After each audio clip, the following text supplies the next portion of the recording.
Breaking breaking breaking Mustafizur Rahman প্রথমবারের মতো খেলতে যাচ্ছেন দ্য 100 টুর্নামেন্ট।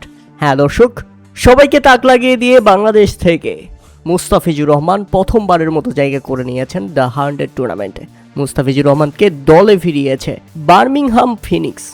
হ্যাঁ দর্শক, মুস্তাফিজুর রহমানকে দলে পেতে বার্মিংহাম ফিনিক্সকে খরচ করতে হয়েছে 1 লাখ ইউরো বা পাউন্ড, যা বাংলাদেশি টাকায় 1,60,00,000 টাকার মতো।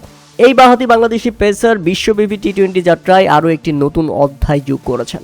তার মারাত্মক কাটার বিশ্বব্যাপী ব্যাটসম্যানদের সমস্যায় ফেলতে পারে, আর সেই তুলনায় এবার মুস্তাফিজুর রহমান আরও একবার প্রমাণ করলেন তিনি সত্যিকারের নাম্বার 1 পেসার। বাংলাদেশ ক্রিকেট ইতিহাসের একটি সত্যিকারের গৌরবময় দিন। কিসের আইপিএল? মুস্তাফিজুর রহমান যেখানেই যান তার প্রাপ্য সম্মানটা পেয়ে যান।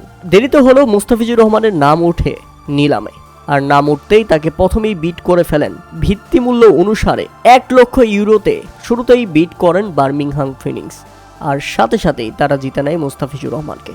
আর কেউ মুস্তাফিজুর রহমানকে নিতে আগ্রহ দেখায়নি, যে কারণে প্রথম যাত্রায় জিতে নিয়েছে মুস্তাফিজুর রহমানকে Birmingham Phoenix.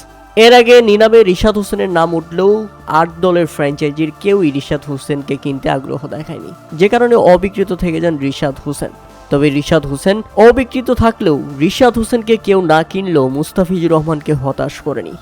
Birmingham Phoenix Mustafizur রহমানকে কিনে নিয়েছে এবং প্রথমবারের মতো কোনো বাংলাদেশি প্লেয়ার দ্য 100 টুর্নামেন্ট মাতাবেন এবং বাংলালি ক্রিকেট প্রেমীরা এটা ব্যাপকভাবে উদযাপন করবেন। প্রিয় দর্শক, মুস্তাফিজুর রহমান দল পেয়েছেন, আপনাদের মতামত অবশ্যই আমাদের কমেন্ট করে জানাবেন।